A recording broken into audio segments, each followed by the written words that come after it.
வழக்கறிஞர்கள் சட்டத்தில் கொண்டுவரப்பட்ட திருத்தத்தை திரும்பப் பெற வலியுறுத்தி தமிழகத்தின் பல்வேறு இடங்களில் வழக்கறிஞர்கள் போராட்டத்தில் ஈடுபட்டுள்ளனர்.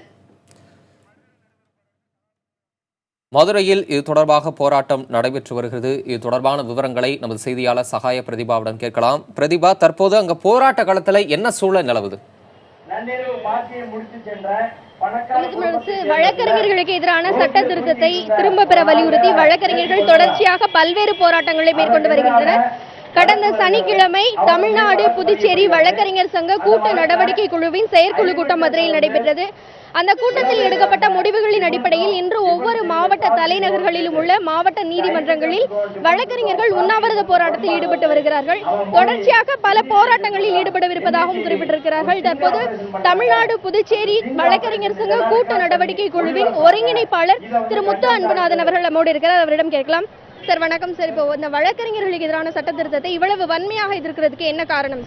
அது ரொம்ப கொடூரமான சட்டமா, ஒரு அடக்குமுறை சட்டம், ஒரு அடிமை சட்டம். இது பொதுமக்களுக்கும் அதே மாதிரி வழக்கறிஞர்களுக்கும் எதிரான ஒரு கொடுங்கோலான சட்டம். எனவே இதை இயற்றுவதற்கு உயர்நீதிமன்றத்துக்கும் அதிகாரம் கிடையாது. எனவே எங்களுக்கென்று எங்களை ஒழுங்குபடுத்துவதற்கும் நடவடிக்கை எடுக்கும் பார் கவுன்சில் என்ற ஒரு அமைப்பு இருக்குது. அப்படி இருக்கும்போது அதை பைபாஸ் பண்ணி உயர்நீதிமன்றம் நிர்வாக ரீதியாக இப்படி ஒரு உத்தரவு போடுவது என்பது சட்ட விரோதமானது, ஒரு ஜனநாயக விரோதமானது. எனவே இதை நாங்கள் வன்மையாக எதிர்க்கிறோம். சரி, இப்போ வழக்கறிஞர்கள் இந்த சட்ட திருத்தத்தை திரும்ப பெற வலியுறுத்தி நீங்கள் எப்போ இந்த சட்ட திருத்தத்தை திரும்ப பெறாங்களோ அது வரைக்கும் நீதிமன்ற புறக்கணிப்பில் ஈடுபட இருக்கிறதா சொல்லியிருக்கீங்க. ஆனால் வழக்கறிஞர்களுடைய இந்த போராட்டத்தினால நீதிமன்ற பணிகளோ இல்லை பொதுமக்களோ எந்த விதத்திலையும் பாதிக்கப்படலை அப்படின்னு ஒரு சில கருத்து நிலவுது. அது தொடர்பாக என்ன சொல்லுவாங்க? அதாவது நீதிமன்ற பணிகள் பாதிக்கப்படவில்லை என்பது தவறு. பணிகள் முழுவதும் பாதிக்கப்பட்டு தான் இருக்குது, பாதிக்கப்பட்டிருக்கு.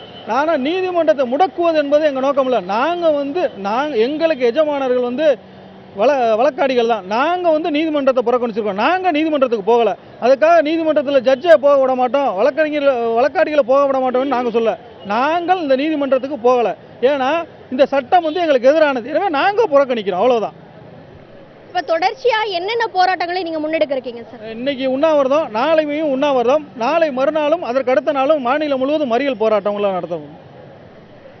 அதாவது தமிழ் அரசு இப்போ புதிதாக கொண்டு வரப்பட்டிருக்க இந்த சட்ட திருத்தம் வழக்கறிஞர்களுடைய உரிமையை பறிக்கும் வகையில் இருக்கிறதுனால அந்த சட்ட திருத்தத்தை திரும்ப பெறும் வரைக்கும் தங்களுடைய போராட்டம் தொடரும் என்பது இந்த வழக்கறிஞர்களுடைய கருத்தா இருக்கு தமிழ் அரசு.